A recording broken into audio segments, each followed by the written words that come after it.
Okay. Perhaps if we can have everybody join us.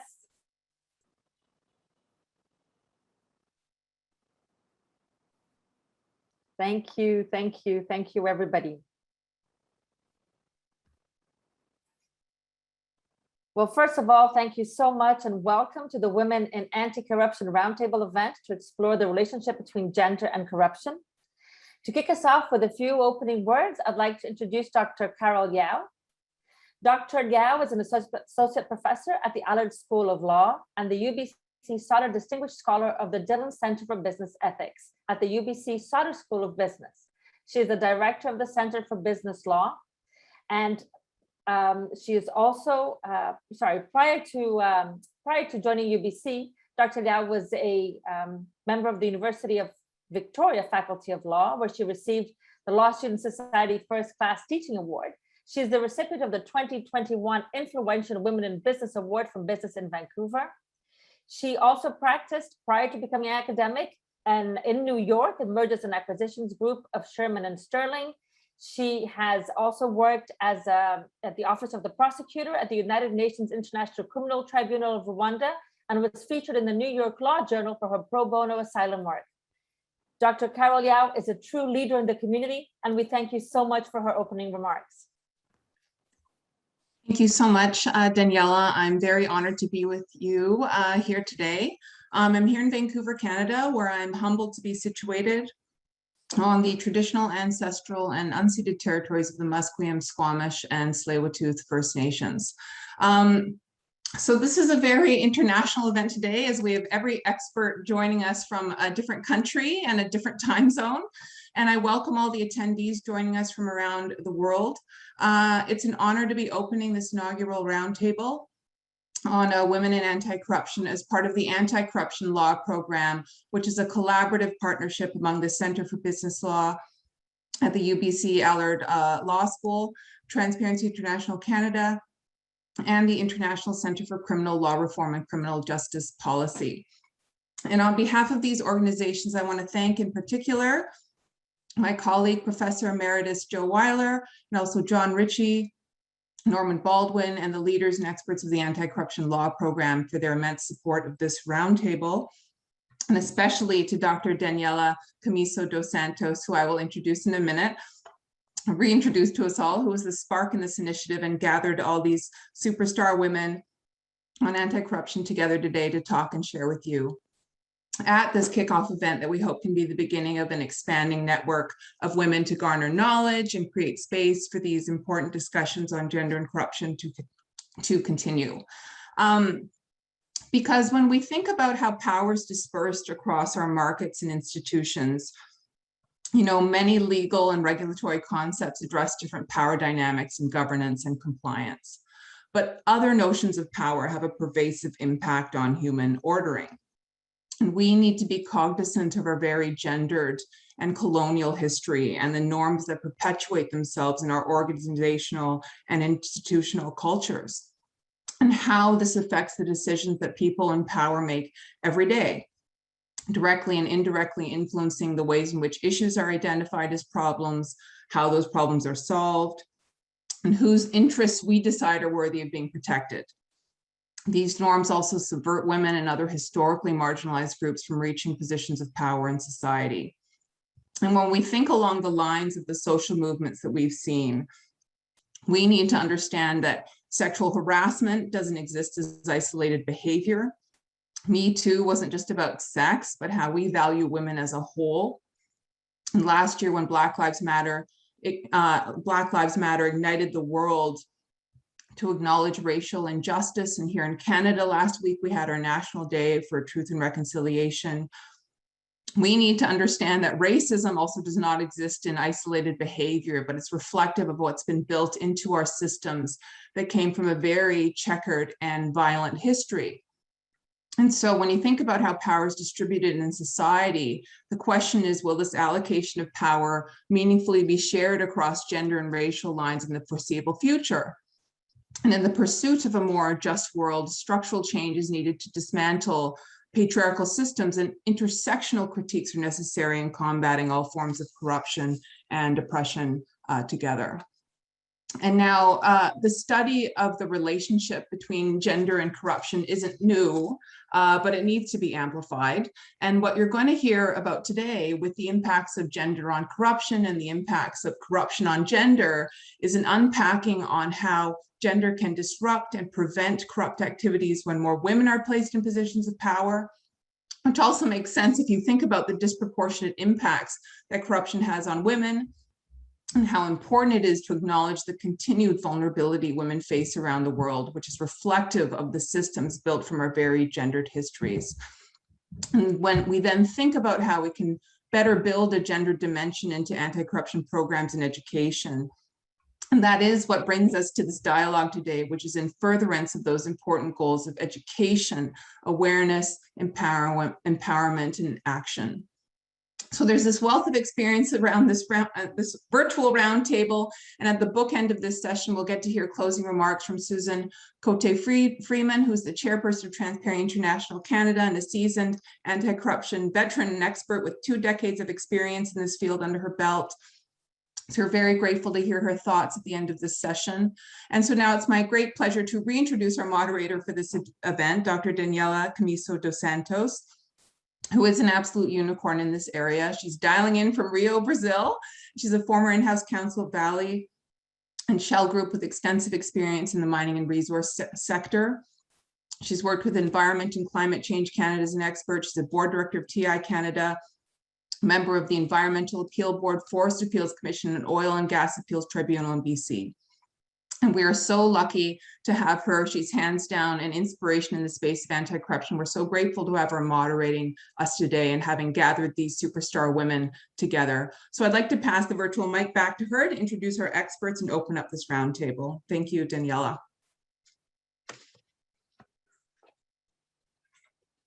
Yes, 2021 continues with the I am on mute, the comments that everybody has.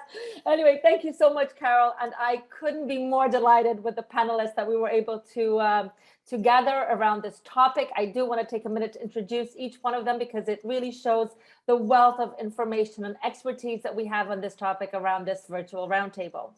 But I also wanted to thank the anti-corruption law program, specifically Joe and John, the co-directors. They have been incredibly supportive in every single step of the way of being able to pull this together. Thank you so much.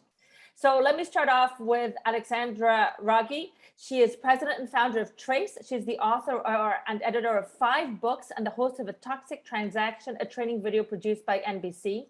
She hosts a popular weekly podcast called Bribe, Swindle, or Steal, which has been running already for 4 years. She is a guest blogger for Forbes, speaks frequently on topics of transparency, good governance, and hidden costs of corruption.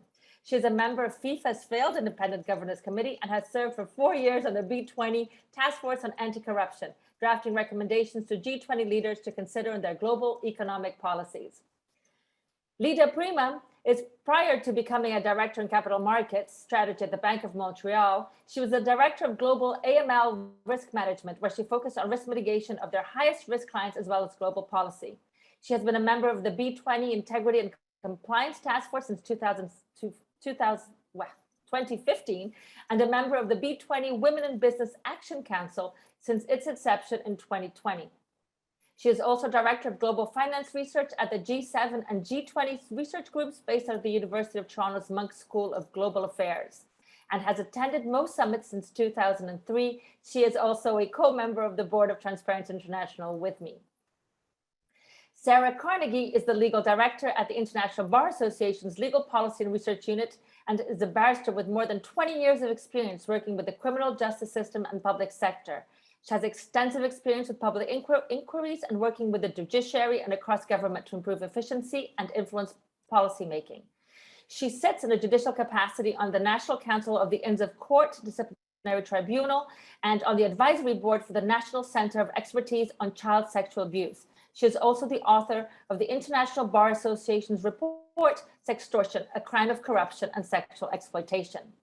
We also have, finally, Hazel Fagenblatt, who has authored several reports on the linkages between corruption and gender, including Transparency International's report, Breaking the Silence Around Sextortion. She currently teaches at the University of Maryland. She's doing a PhD there, where she was a director of research in global integrity in Washington, D.C. She led a number of investigations, such as the U.S. States Integrity Investigation, the Africa Integrity Indicators, Money, Politics, and Transparency Global Integrity Reports, and many others. She's worked and held advisory roles with international organizations like the World Bank, United Nations Development Fund, Inter-American Development Bank, Transparency International, Independent Reporting Mechanism of the Open Government Partnership, and many more. I am, again, delighted to have all of you here with me. It is a real pleasure. So I thought we should just kick this off. I think that the first thing we need to do is, maybe perhaps just set the problem. The sphere of gender and corruption is known for having two sides. The first one is the impact of gender on corruption, and the impact then on corruption and gender. In your opinion, how does it manifest? Does it manifest differently in the global north versus the global south? What do you think are the main differences? And perhaps to kick us off, if we can have Alexandra, that would be great. Thank you so much. That's an enormous question. So let me start by perhaps introducing a definitional concern. We are talking both about big C corruption, that is when bribes are paid and the law is enforceable and people can go to jail, and small c corruption. And we saw a great deal of that just this weekend with the Pandora Papers and the amount of money that is moved around, for example, entirely lawfully, but in support of corruption. So we have those two challenges. There are very few women who have been involved in enforcement actions, but women who are grappling with the small c corruption on a day-to-day basis, of course, are legion. The other issue is it's just really, really hard to measure. We need more research in this area. I'm hopeful that that this roundtable will lead to that, but it's hard enough to measure crime without getting down to the granularity of gender. Having said all that, women are disproportionately disadvantaged. I'll start with that. In most countries, perhaps all countries, women still remain on the front line of their households, and as a result have more interactions on a daily basis with government officials. Whether those officials are state-run clinics or hospitals, doctors, education, etc., women are typically out there having to fight for resources. And then on the flip side of that, women tend to be more activist in this area, not always, terrible generalization, but tend to be very activist, I won't say more, in large part because they feel the disproportionate impact and because they are really struggling to get resources for their families. We know that, of course, that men in positions, you take the example of a truck driver who's got to cross a very corrupt country, he may well have a number of corrupt interactions, but it's within a system, it's within a network, he understands the rules, he can decide to pay or not to pay, but there is at least a framework. Whereas when women are out there fighting for resources for their families, each interaction is typically novel. Each interaction is isolated. Very often it's just the woman and the government official, and there isn't any network supporting the woman in that situation. So again, very high level overview. We're going to dig down into some of these topics, but let me hand it over to the next panelist. Perfect. Perhaps Lida, would you share some thoughts with us on this sort of first setting the problem issue? Sure. Thank you very much for inviting me to join the conversation today. And of course, I have to say and outline that all views are my own and not the views of the Bank of Montreal.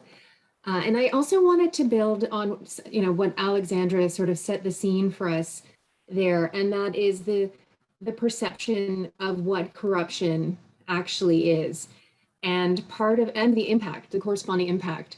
So what you see that's reported from the global south that happens into the global north is that corruption is all about the exchange of money in return for favor. And that typically it is around the political leaders and it's their padded bank accounts. And then the people in the global north think, well, that doesn't happen here.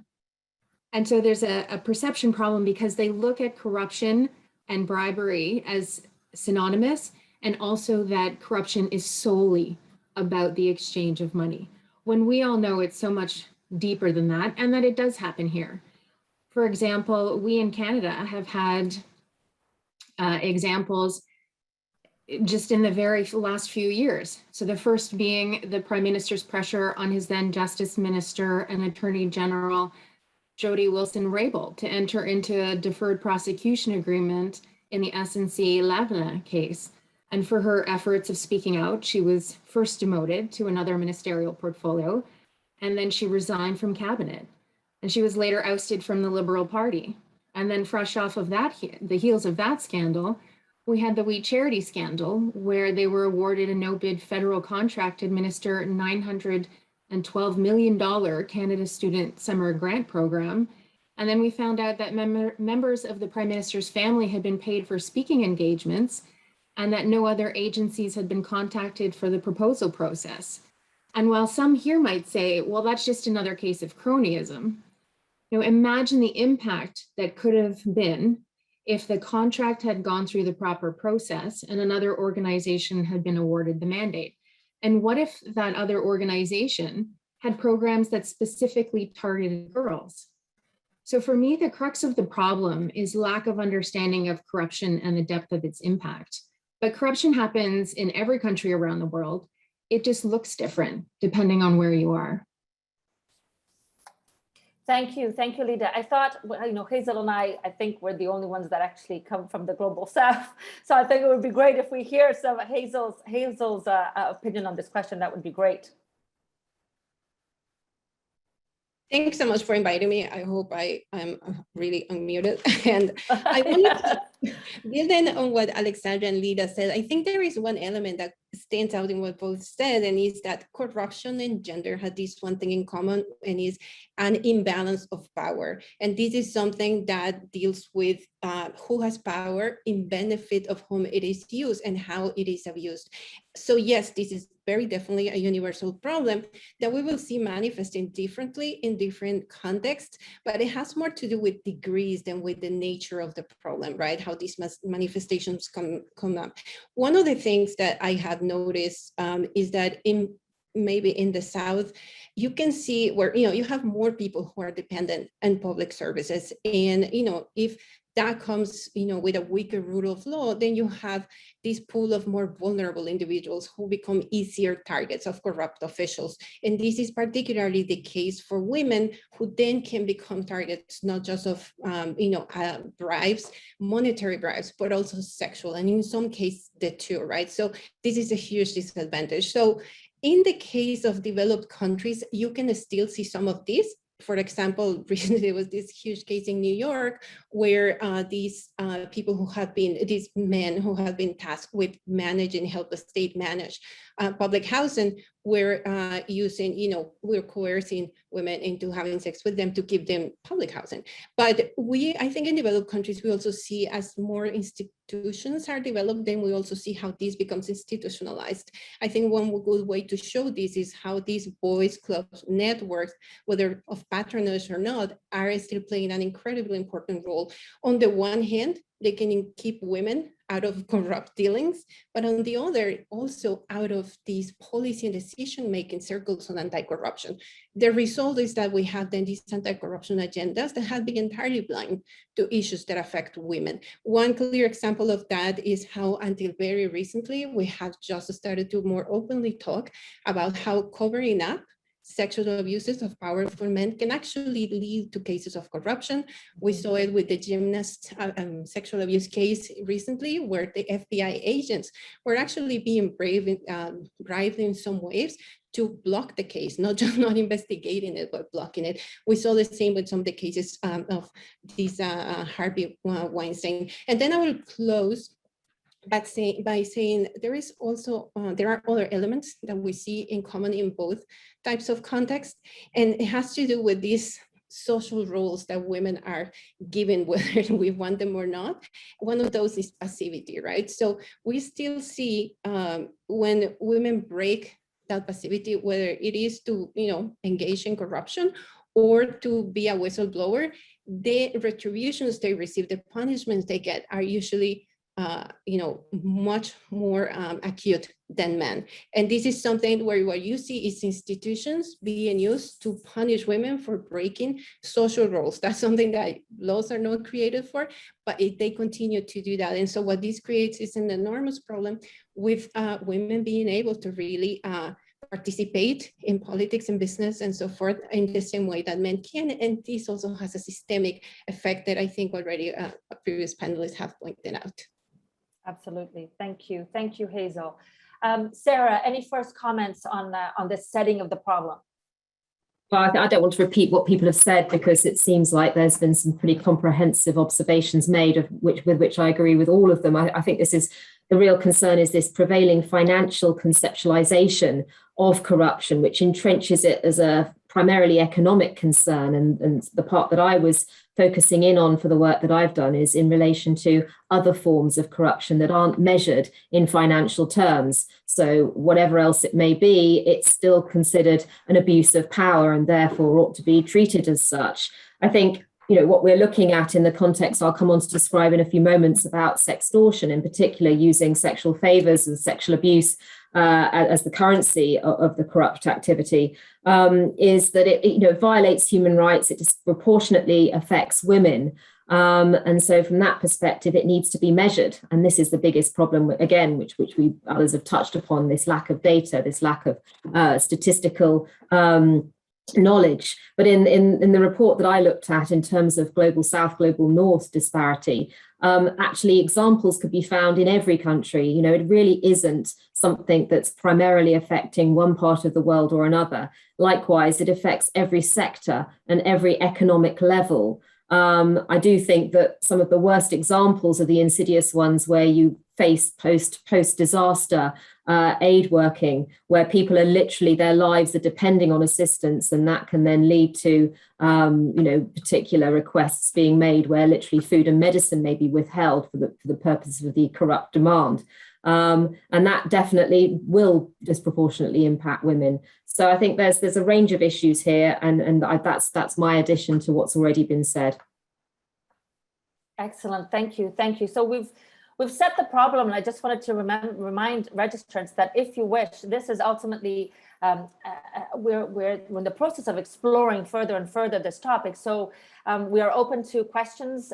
Please, you just use your Q&A function. And I will try as much as possible to include your questions for the panelists. So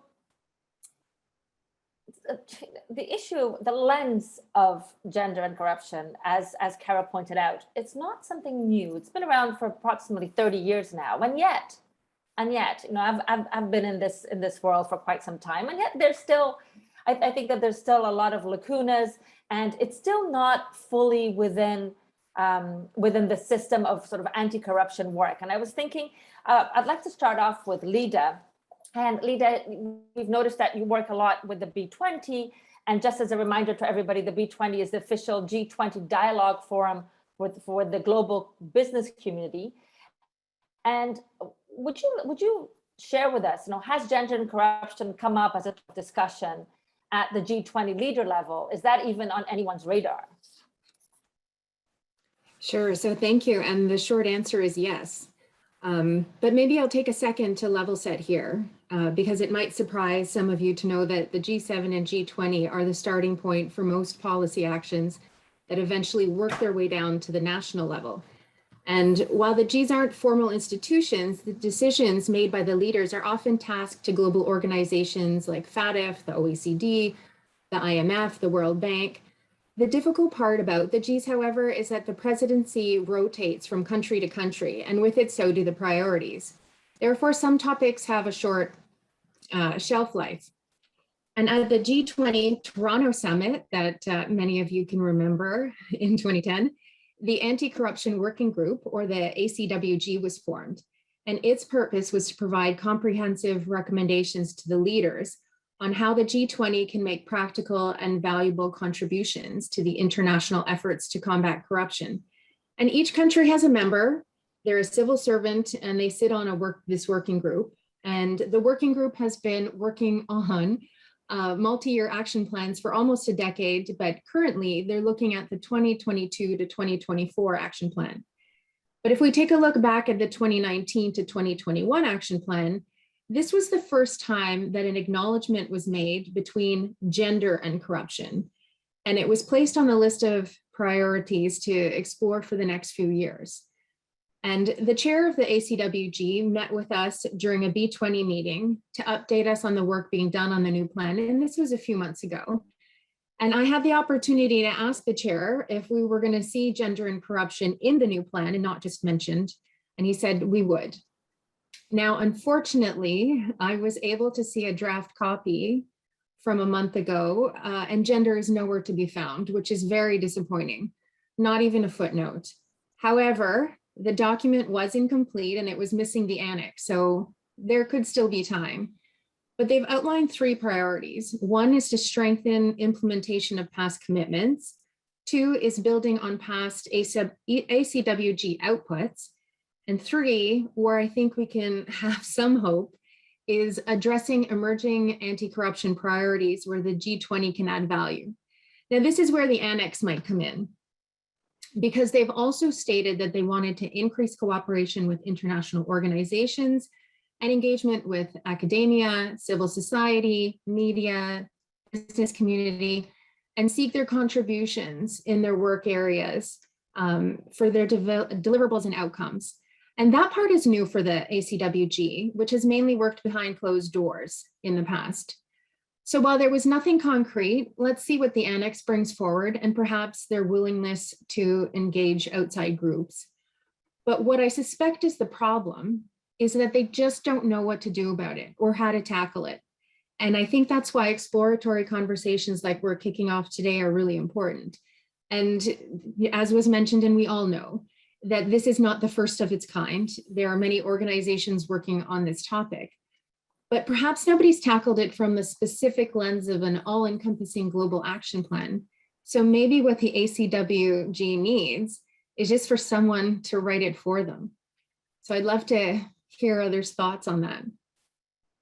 Any comments on that call? Any comments from any of the panelists on that call? Well, we'll put it in our to-do list. Absolutely. We'll put a pin in it. Yes, exactly. Well, I wanted to turn a little bit to industry and to business, and we all know that it takes 2 to tango, and in corruption it's the demand and the supply side. And one of the things that, of course, has been discussed, at least for the last 20 years, in numerous events and numerous forum, is the issue of the lack of diversity in boards and the fact that we need to have boards that are more diverse. And I'd like to turn to Alexandra to try and perhaps she can help us explore a little bit, does having more women on boards impact levels of corruption? Is there a disruptive effect there? Yeah, absolutely. Thank you. And this is the area where Trace has done most of its work with respect to gender. We've written a couple of articles. There's some great research. Ours are fairly anecdotal. There's some great research out there. A recent article from the Harvard Business Review in June, I think, of this year came out and said that banks with more women on the boards have less fraud. There, again, is considerable evidence of the correlation. I want to start by saying I don't want to suggest that women are inherently more ethical, and having just one more woman on a board, having one woman is generally not considered sufficient. You need a critical mass. The magic number seems to be 3. But what we're hearing over and over again is it's their outsider status. And, I know some of the other panelists sort of commented on that, but when you are an outsider and you come onto a board, you're not beholden, you don't have the relationships, you don't have that male clubbiness that we talk about. And women very often who are new to boards will come with a completely fresh look. And I would argue, beyond the scope of today's panel, but I would argue that that is also true of people of color, people who are dealing with disabilities. Just more diversity generally is a good thing because of that.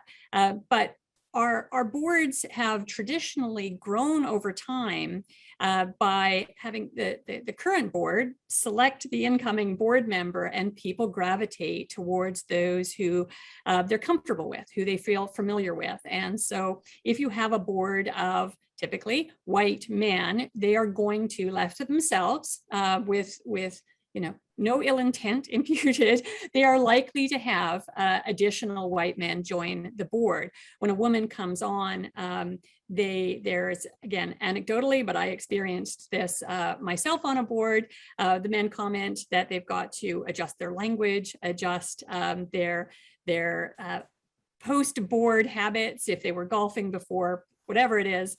So the introduction of even just one woman can have an immediate impact. That's not on corruption, but it is on behavior. The other issue, though, I just want to pick up on something that Hazel said, is women have traditionally been penalized more heavily for misconduct than men. Again, a great deal of research, not ours, on that topic. And as a result, or at least we can link the two issues, women are more risk averse, less likely to take risk if they are more likely to be inordinately penalized for that risk. So what we find, again, when they are surveying women on boards, is that women are, they are more cautious with investment, less likely to make wild speculations. So not only are we seeing better governance in that strict sense, we're also hearing that it can have a really solid impact on the bottom line. So it goes beyond good governance. So it's the otherness, the outsider status, and the greater risk aversion. I do want to point out that it isn't personality driven, it is a board dynamic. So of course you can have women who are thoroughly corrupt, and you can have men who promote governance sincerely and wholeheartedly. The challenge, of course, is that we have to maintain high standards regardless of the representation on the board. And it would be counterproductive, a big step in the wrong direction if we imagine that putting women on boards is going to solve governance problems for a company that's otherwise struggling. Absolutely. Thank you, Alexandra. So we're looking at boards, and now if we sort of look at executives, Lita, what were your thoughts? Do you think that the empowerment and promotion of women in leadership positions in corporations and financial institutions could have an impact on corruption? Or anti-corruption, right? Anti-corruption efforts. Yes, I do believe that it can, but it doesn't happen overnight, and it doesn't happen with the inclusion of a few token women. So we haven't yet come close to where we should be with women in leadership positions for systemic change. And when, Alexandra's touched upon this as well, but when new participants come into an establishment, they often have to play by the old rules of the majority until enough new participants come in for there to be a sea change through a groundswell of support for the new ways of doing things. And to be clear, I'm not saying that men as a general rule think adhering to corrupt practices is fine and women don't, but we all know that women have been disproportionately impacted by corruption. And when people are adversely impacted by a situation, they generally try to find a solution. And if I go back to the B20 for a case in point, last year, some women in the business community, we came together to lead an initiative around gender and corruption training. And it brought together men and women in the business and community and civil society to create a training program on corruption for women and small, medium-sized enterprises to not only create awareness on the topic, but to pass along that knowledge to others. And they did this because they saw the need was there, and they took it upon themselves to do something about it. But on the flip side, business environment needs to be right for change to occur. And systemic change is often in the hands of government and its policies. And the policies need to change in order to incentivize businesses to purposefully recruit more women into leadership positions for real change to occur. Maybe I'll open this one up for discussion and see where everyone lands. Any comments there? Again, these are all on our to-do list. We don't answer them now. They're gonna go in our to-do list. But thank you, Lida. So we've talked a little bit about the impact that gender can have on corruption, and specifically sort of high-level discussion on, what government and policymakers are thinking, sort of how the impact of industry can have. And now what I'd like to do is just turn a little bit towards now the impact of corruption on gender. And if I can turn to Sarah, so that if you could please help describe what is the concept of sextortion and what is its origins. As sextortion, I think, is perhaps the best well-known idea of a gendered impact of corruption. Thank you. Well, this term was, I think, coined by the International Association of Women Judges in about 2012 in one of their reports, but it is actually used in different contexts still, because when I was doing the research for the report that I published in 2019, it can also refer to online abuse and activity. And I think certainly in the US and even in the UK by the National Crime Agency, it can refer to that sort of online bullying and grooming and that side of things, which is not really the way in which we're looking at it for the purposes of this discussion, or for what the International Association of Women Judges were doing in their research and their studies. What it effectively means is it's the intersection of corruption and sexual exploitation. So it is, in effect, just to read out the term as defined by the IAWJ, it's a form of sexual exploitation and corruption that occurs when people in positions of power or authority, whether government officials, judges, educators, law enforcement personnel, or employers, seek to extort sexual favors in exchange for something within their power to grant or withhold. In effect, it's a form of corruption where sex, rather than money, is the currency of the bribe. So there are numerous examples that you can give that show where that happens. I mentioned in my previous comments where in a kind of post-disaster situation, and aid workers are distributing medicine and giving access to food, but then saying, in order to get this, if you have sex with me or you engage in some sort of sexual activity, you can then have your food and medicine. So that's a life or death situation, which does disproportionately affect women and certainly children as well.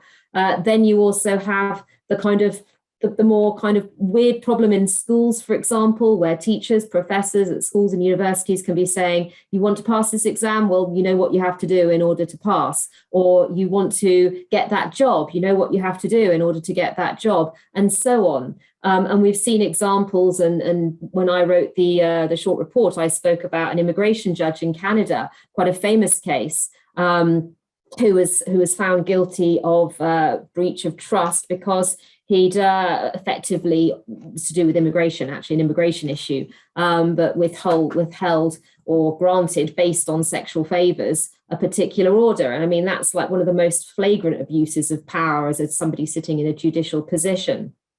So that is what it is. So it's the corruption. It must have the corruption component. You must be abusing your power and getting benefit from it.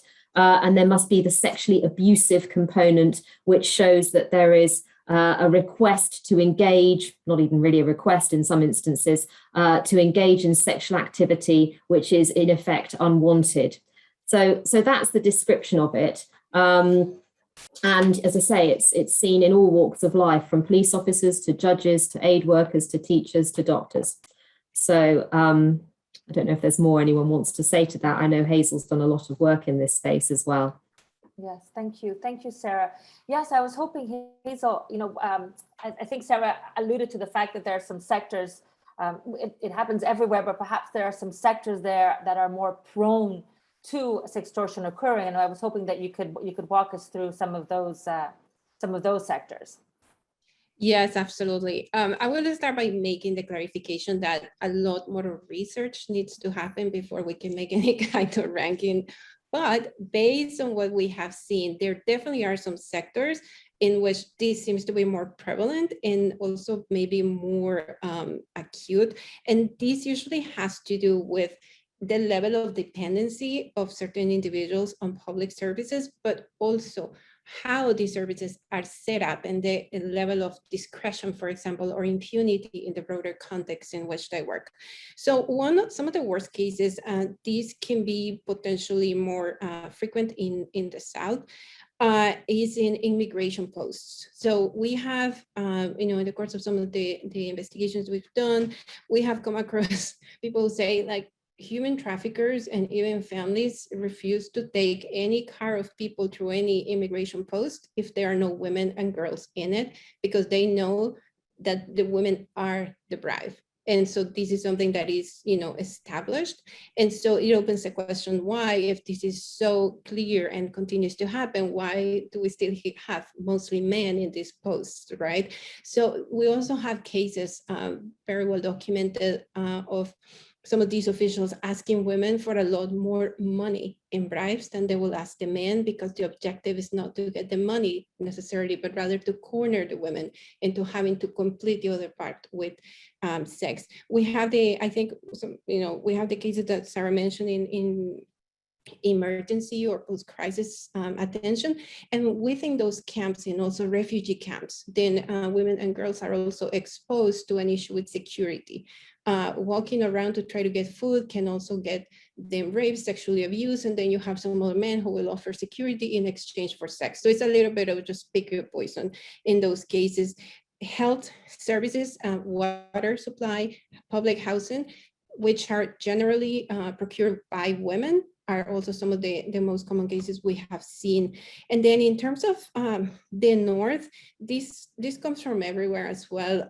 Some of the most common cases, for example, in the US are referred to police, especially people in custody. We had, for example, in New York, just in 2019, a case where 2 police officers were accused of rape of a young girl and they had in custody. And to try to avoid the rape charges, they said this was a bribe, like she bribed us with sex. And so that's why that happened. And the judge actually let them get away with it because he said, well, there's criminal activity on both sides.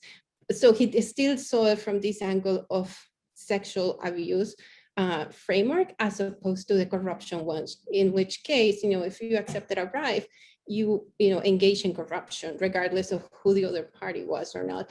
In sports, you may have heard just last week,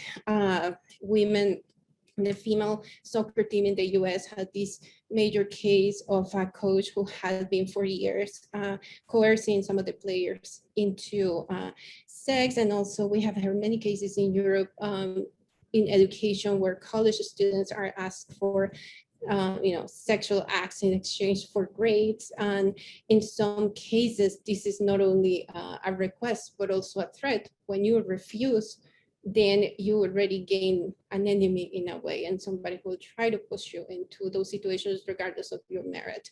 I would also say one of the more, I guess, dramatic issues of these is that regardless whether this happens in a developing or a developed country, the consequences are really striking. I will start with the economic ones. This can happen to men too, but it tends to happen mostly to women as far as we know. So they can lose their jobs, miss promotions, miss the possibility that you move from one job to another and have your previous boss recommend you, because this is somebody who's going to say you didn't want to have sex with them and will be resentful until the day they die. You have girls who are dropping out of school, and this is something that can potentially affect their earning potential for the rest of their lives. You have women who get pregnant, and in countries where they are denied their right to abortion, then this will give them a good 20 years of a lot less income and in many cases, just poverty. You have cases where people have to pay out of their own pocket for services that they could have obtained publicly because of these. You have also women entrepreneurs who, especially in the informal sector, where they decide that they cannot continue to work in that line of work because of this. And then I will say one more, and is that even when you have people who say, you know what, I'm not going to, yield to these, and they go and they file complaints, which is the minority of cases, even then they also have all these costs associated with taking time from work, paying childcare, transportation, paperwork, and even in the cases where they get some form of justice, it never includes economic compensation. So there is these layers of costs, and that's not even to get into the social and psychological consequences. So let me just stop there. Well, thank you, Hazel. Thank you for that. And Could I? Yes, Sorry, please, Daniel. Sarah. I was just Yes, I just please. wanted to, if I may, just added one thing to that, because it struck me. It was also referenced in work that was done by the IAWJ about studies in Tanzania, but I attended and spoke about this in Tanzania at the very end of 2019. And I spoke to about 200 people in a room, of which there were some quite significant numbers of law students. And one of them raised with me the fact that in order to get a job in a law firm there, out of almost all the applications, bar one or two that she had made, the request was made to get the job, you'll have to sleep with somebody within the firm. And that is a really extraordinary, and then I asked for a show of hands as to how many people had experienced that within university or within their job applications. And there was a pretty extraordinary number of hands that went up. And I think there is this perception then about what you have to do, but also that's the system. It's the system in which you operate. There's not a choice. You can't report it. There's nowhere to report it to. And then there's the stigma, even if you were to report it, because it's one person's word against another. So nothing would be done. Nothing would change. So do you have to do that in order to get yourself into a legal career, which is quite extraordinary? Because I'm talking there about the law. So you're entering into the legal profession on the basis of effectively having to be sexually abused to get there. So I found that a really startling example that I just wanted to share. Can I just add to that until Me Too came up, I think me personally will normally associate these kind of really extreme cases, if you will, with developing countries. But we know that really famous, powerful, or I guess rich actresses had to go through that to get movie roles. We saw how women in the most powerful looking positions had to go through that as well everywhere around the world. So I think it goes back to the issue of imbalance of power in corruption and in gender. Yeah. And I think, and it's interesting because one of the consequences, I don't know, one of the interesting consequences that I found in sort of in my practice and is this discussion of power and balance, especially after the Me Too movement, was that there was an echelon of women who did not necessarily agree with the Me Too movement, in the sense that there was it was a moment in which that their concern was more related to the issues now. And this is a quote from a judge that I heard from the US. And she said, male associates now are petrified of going out to dinner with female associates. And it just shows an interesting understanding of the problem, that is surely that isn't the problem, right? The problem is a much bigger structural endemic issue that we need to discuss. But I just wanted to now turn to a little bit to Sarah. Just there are different frameworks on how to deal with sextortion, for example. And I was wondering if you could just walk us through just some options that you're seeing around the world and that you're seeing sort of coming live. Yeah, I mean, essentially, you can deal with it for those that are willing to report and able to. There are generally three options. You go through the anti-corruption or abuse of power legislation, and that varies from jurisdiction to jurisdiction in terms of what it covers and whether or not sextortion might fall within it. Then you've got anti-gender-based violence legislation, so whether you go down the path of claiming some sort of sexual offence has occurred. Or finally, you can go through anti-discrimination or anti-harassment regulation. That can be either civil or it can be criminalized depending on, again, the jurisdiction. But generally speaking, that's workplace-related measures that you would be going through. And it's interesting because there are barriers under each of those potential routes that you can take. So depending on where you are, and obviously there's a whole sort of study been done in different countries on different examples. But, for example, on the anti-corruption, I mentioned previously, firstly, if sextortion or the sexual favor can come within the umbrella of that definition, that's the first question. It may be that only certain types of perpetrator are covered. So it may only apply for public officials or government officials and exclude those other types of jobs or individuals who I mentioned previously, such as teachers or other forms of employer. And in some cases, the target, the person, the victim, can be criminalized for engaging in the bribe itself. So obviously that's going to be an inevitable disadvantage and clear deterrent from reporting. Again, sexual-based violence legislation, again, that can be a question of whether there's consent. The evidential issues within that are problematic. Some jurisdictions require there to be real physical evidence of harm.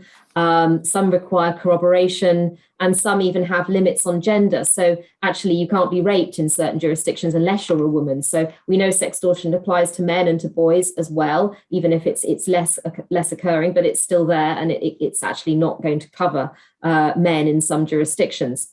And then the anti-harassment or anti-discrimination legislation can be problematic and limited. It can apply to events only happening in the workplace. It can obviously incur a much lower sanction, so the level of severity with which the offence has been viewed is lesser than it ought to be. It can have a negative career impact, and again, limited times to report. I think the common theme with all of those options is that there is an enormous stigmatization that applies that prevents people from often wishing to report, fear of adverse consequences and limited support. Thank you, Sarah. I'm just wondering whether Hazel, if you have any comments on that, if you have any comments sort of on the different regions and how that is reflected. Yes, definitely. I think the issue of the regions, maybe I covered a little bit in the examples I gave for the previous question, but I will say that there is very little hard data on this, and the reason for that is because basically forever we have not been asking the questions, right? But when we do, then the cases start emerging. In TI, Transparency International has recently started to include this in their surveys, and the statistics that are coming out are really striking everywhere, and in some cases to a much higher extent than, you know, even like people who have been working on this will have thought before.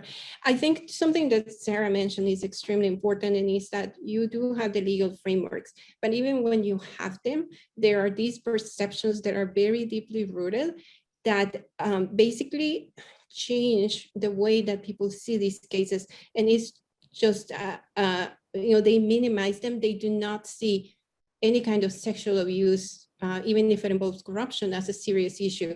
It's I have been more recently working on a new report that Transparency International will have in sextortion in sports specifically. And it's been very interesting to me that some of the interviews that I do with people from sports, from government, you know, sports policy, their immediate reaction to the idea that, you know, this is a serious problem is that, you know, it is a cultural issue. You can't really forbid romance, which is, you know, just tells you that for some people, sexual harassment is romance. And so you also see it when prosecutors, judges think about the idea of prosecuting or convicting somebody for this behavior as unthinkable. That is still something that is there. So even if you find ways of refining the legal framework, there is still so much work that needs to happen before it can be used in a, you know, serious way. The other issue I would say, and something that is extremely frustrating to me, is that you normally hear a lot about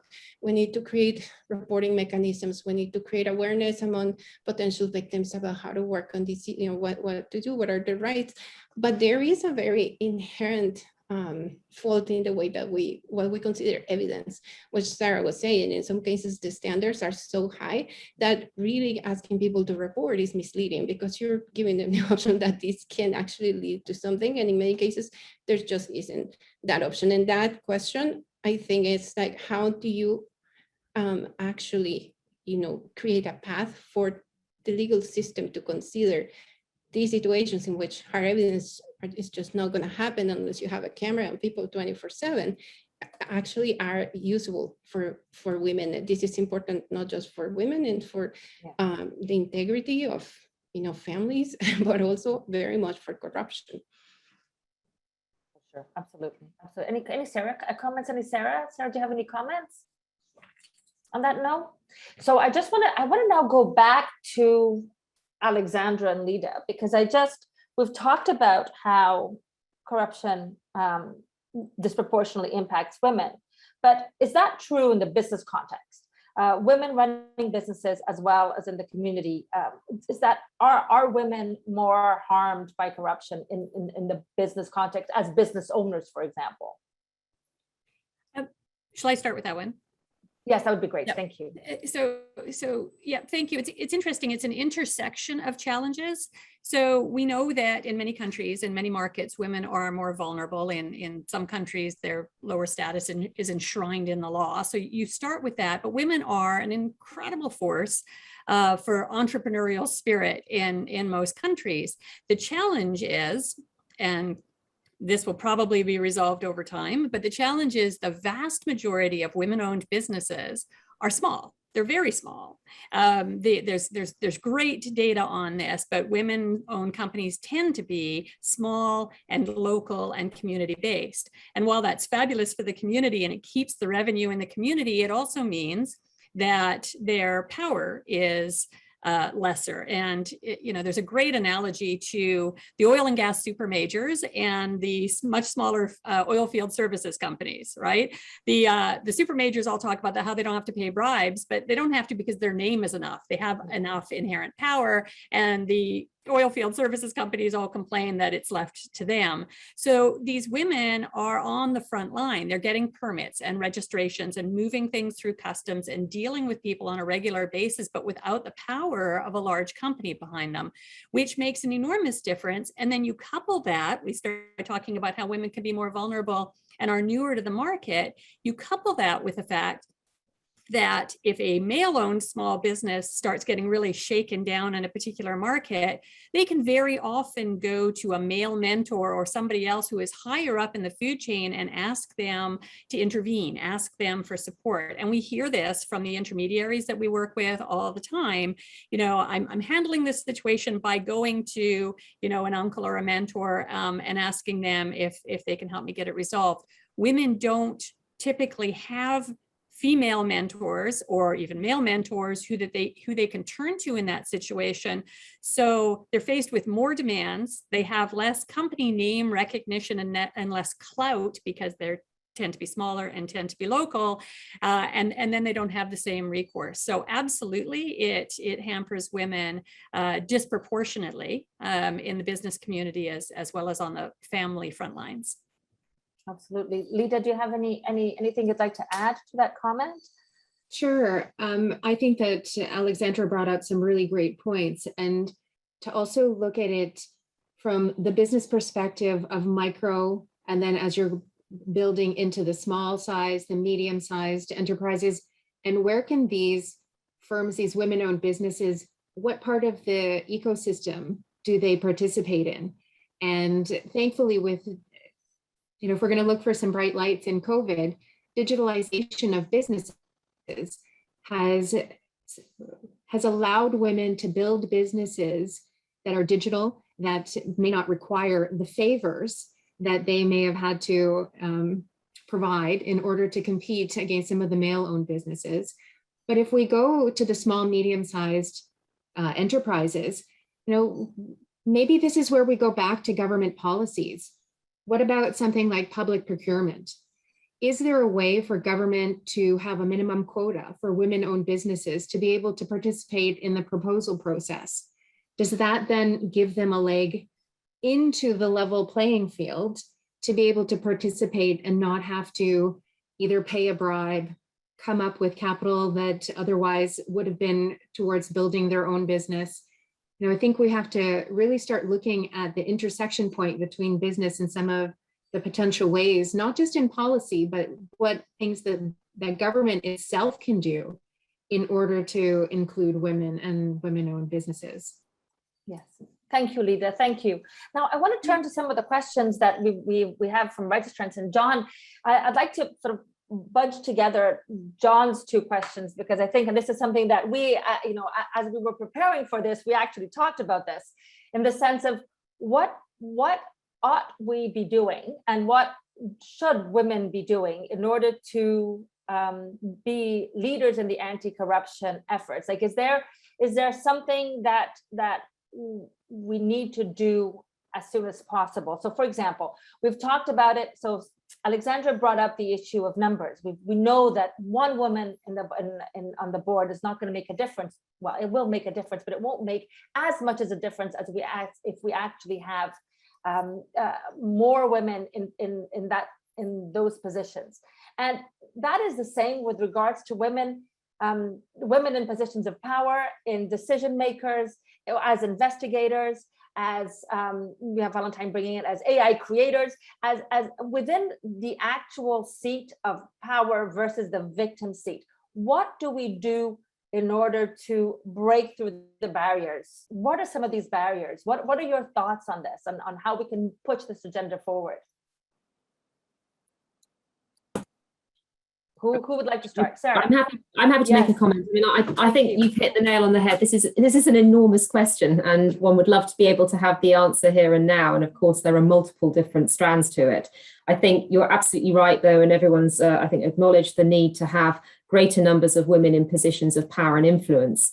One of the things, in terms of the legal profession that I'm currently working on is a study of women in the most senior positions of the public sector, the judiciary, the private sector, and the in-house sector. So essentially looking at those 4 core employers of lawyers and looking to see what initiatives are in place to try and promote women into leadership positions. And in fact, how many are there? And we're looking at 15 countries over 9 years. So we're kind of working towards the 2030 Sustainable Development Goal Decade of Action, looking at Goal 5, which is on gender equality, to see, because I personally believe that the legal profession has a lot to add. I mean, it creates the law enforcement, in terms of prosecutorial bodies, the judiciary, the lawmakers, and all the business transactions that operate within firms that obviously need to have that balanced perspective.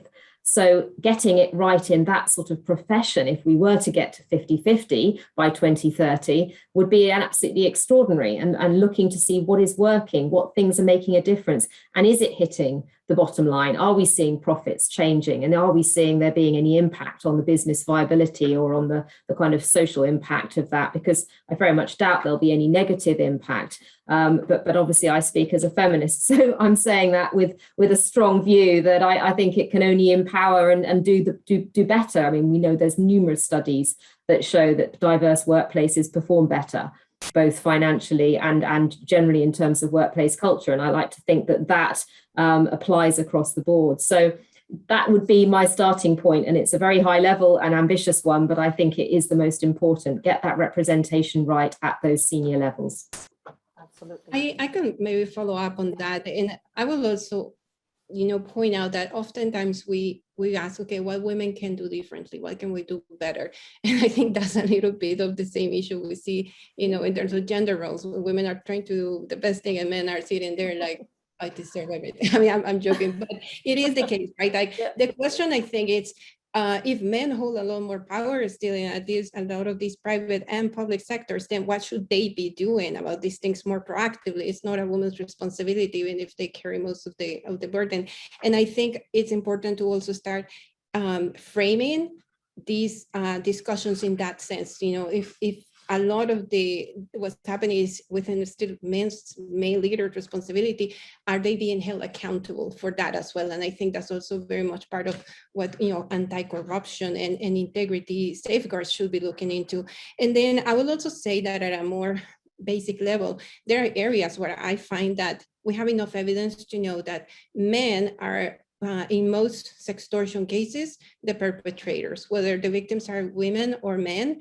It is usually men. So I think it is pretty inexcusable that in some sectors, for example, the immigration positions, what Sarah was mentioning about crisis management, that still in a lot of those cases, most officials are still male. If you know that males are more likely to incur in sextortion, why aren't we taking action about that, more immediately? So I think there's these 2 levels of work, one in the how are we framing it at a systemic level, but then also more immediate. Even if we don't have all the research in the world, we have enough to know some things can change more immediately.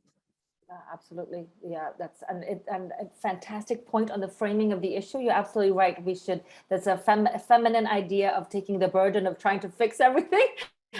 It's very much a feminine way of answering the question, but that's a really, really great point. Thank you, Hazel. Any other comments on that, Alexandra? Yes, I think there are three different areas where women can really contribute, and we are already seeing them contribute to a solution. So I think this is a more positive note than I have made previously. For women who are the primary caregivers of children, there is increasing interest in having a discussion, particularly in very high corruption countries, having a discussion in the classroom, having schools address this issue. I know Mexico came out with little lunch boxes that had anti-bribery messages. Trace was lobbied a few years back to come up with a cartoon series to introduce the idea of anti-corruption. It's free, it's available, it's out there in a bunch of languages. We were asked for that by teachers and school administrations, in this case in sub-Saharan Africa. So the early education of children, when that falls primarily to either mothers or female school teachers, I think there's a real role there. At the SME level, small or even micro businesses, seeing an increase in alliances. They're building groups, very, very local, right? Women, groups for women-run companies to share best practices and kind of just vent and support one another and start preparing their own networks, which over time should be increasingly effective. And then at very senior levels of executives, we are getting an increased number of requests from from mid-level women to pair them with senior women in mentoring relationships for that country and that industry. It doesn't make any sense to pair an SME in Asia with a very senior executive in Silicon Valley, but by industry and by region to seek out people who are willing to share their experiences and pair them. So people are reaching out and increasingly asking for what they need. So we've just got to be creative about how we can respond to those requests. Absolutely, absolutely. Any other comments on this? So I just, just in my work, and we have a question with regards to femininity and identity, and I come from a background in natural resources, specifically in the oil and gas and mining, very much a male-dominated area. And when I think about change, that my tendency, because I was sort of brought up in this environment, is to sort of break things down, and everything needs to be new. But the reality is, when we actually think about femininity in its most sort of intellectualized, traditional concept of evolution, and a more of a progressive approach, right? When we think of change, then exactly what Alexandra was saying, we're hearing what people need. We're hearing what we have the research, we know, and we need to just keep moving it, perhaps without sort of dismantling everything down, as one might have the tendency to want to do. I just wanted to bring up a question, and I think that it relates to specifically natural resources, but what we are seeing is the requirement for diversity and equity in their contracts for suppliers and subcontractors. And then this is a question from Samina Ula, and in your opinion, are these working? Are these effective? Do we need to, should we keep them? Should we change them? What are your opinion on sort of these diversity and inclusiveness clauses in contracts? Does it push the agenda forward? Yes, Hazel and Alexandra. Yeah, Alexandra. Oh, Hazel, whichever one you prefer. Hazel, go ahead. You were first. All right, thank you. I was just going to say, tying back to something Lida mentioned earlier about quotas for public procurement, the US has this program where you get a certification if you're a minority-owned business, which includes women and other groups. And so some companies are required to, the bigger ones, right, are required to include partners in their bids who will be some of these companies, and this can make a big difference. The idea is that at the end of the program, then you will be in a position to continue and have grown your own business.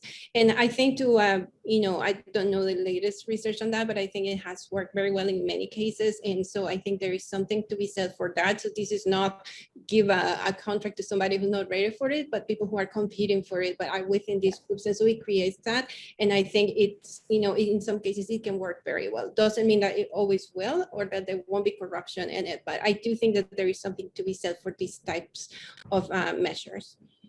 Yeah, absolutely. My comment actually follows on that. It's another trace tool, but it's also publicly available and free. After having international companies, non-US multinationals, see exactly what you've just described, Hazel, people started coming to us saying, how could we identify women-owned businesses outside of the United States that don't have these programs? So as a part of our due diligence, we allow people, where we're verifying ownership anyway, we allow people to indicate whether they want to be listed as a women-owned, majority women-owned business.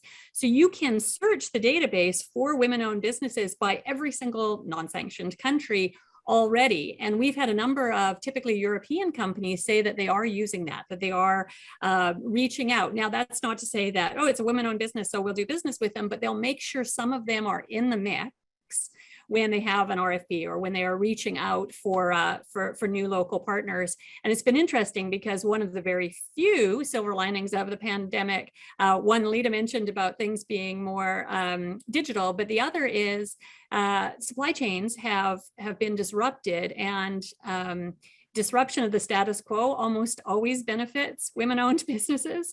The status quo, of course, is exactly what we're talking about. So we're seeing an increased focus on targeting, at least in the inquiry stage, women-owned businesses. That's fantastic. So we're running out of time. I wish we could just keep talking about this. This is just absolutely fantastic. I just wanted to give you an opportunity if there are any other final comments that any of the panelists would like to make. If it's, Sarah, go ahead. I already talked. Yes. No, I was just going to say that I think some of the points that were made by Alexandra in relation to other opportunities to do things to make this situation better and to empower women are really important. And obviously not to kind of make this too diversive between women and men. I mean, obviously, we accept that there is a real issue here in terms of the disproportionate impact on women, but also there are, obviously some amazing male spokespeople out there that will fight for this. And we don't want to alienate and make this a really kind of, divisive matter, as I say. So I think it's just really important to have male champions involved in these discussions and to really sort of be able to engage in a more rounded sense with people who are willing to help promote the points without it sounding, overtly female based, even though it is. It's one of those really difficult things to try and balance. I'm sure all the panel members know exactly what I'm trying to say, but we all know that that's the key to this, is getting everybody on board. It's the issue of evolution and revolution, right? It has to be an evolution. Sorry, Yes. go on, Hazel. I was just going to say, related to that, and also to your previous point about femininity and Alexandra's point about representation and, well, how many women do we have in not necessarily boards, but in government positions. And I think something we're seeing, I'm not sure about Canada, but I know from the US to Brazil, throughout Latin America, I think we see women making a lot of progress in business, in government, in NGOs, but not in religion organizations. And why do I mention that? Because from the US to Brazil, we're seeing religious groups politically organized. They're huge blocks in Congress these days. They push policy, they negotiate, and this is something that is very anti-women's rights. And these are groups, in the case of Latin America, that to be in Congress having these blocks, half of them have to be women because many countries have quotas. So they have women who support patriarchal views as well. So it is not even a matter of numbers, though numbers matter a lot, but we do still have the issue of what is it to have women representing other women or anybody. So I think it is very complex, and these are these areas that we normally consider soft, such as religion. In some countries with political power, we also see them very, very involved in corruption cases as well. And this is something that sometimes, we still have this traditional idea that, corruption, sports are soft areas, and they are not anymore. And they need a lot of work in gender, but also in corruption, and definitely the intersection of the two. Absolutely. I agree. Especially in Brazil, I agree 1000%. I'd like to thank everyone once again, and I'd like to turn to Susan. Susan will be just closing off our panel. I just wanted to say thank you once again to everybody. This is just a kickoff event. We will be back with a number of other things. Thank you, Susan. I turn the mic to you. Thank you, Daniela. I just want to say this was a really wonderful, wide-ranging discussion, and it shows that we've only skimmed the surface, although the discussion was really interesting. There's so many points that came out, and I think what I take away is, first of all, I welcome the new interest in this dimension. I mean, Daniela alluded to the fact that we started talking about this 30 years ago, but then the research went kind of dry and some other topics surfaced. And I think now you see a lot more research.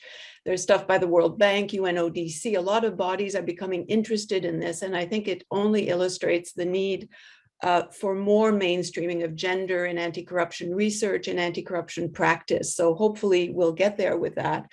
And the other point I want to make, and it's not, I don't want to burden women further, but we talked a lot about power imbalances and how it's going to be a while before we reach gender parity. But I still think that women who hold power now and their hard-earned power have, it's a call for these women to be more sensitive about the impact of corruption on gender and their own gender in particular. We're speaking with an audience of sensitized people here, but there's still a lot of people who don't know that much about corruption and the impact of unethical decisions in a gendered way. So I think it'd be a call on women to become more sensitive to this. But I'll stop there, and I want to take the opportunity to thank all the panelists for really wonderful and insightful opinions and thoughts. And thank you, Daniela, for being the impetus behind this. And of course, thank Carol and Joe Weiler, the ACLP, for putting on this wonderful webinar. So thanks to everyone, and hopefully we can speak again soon.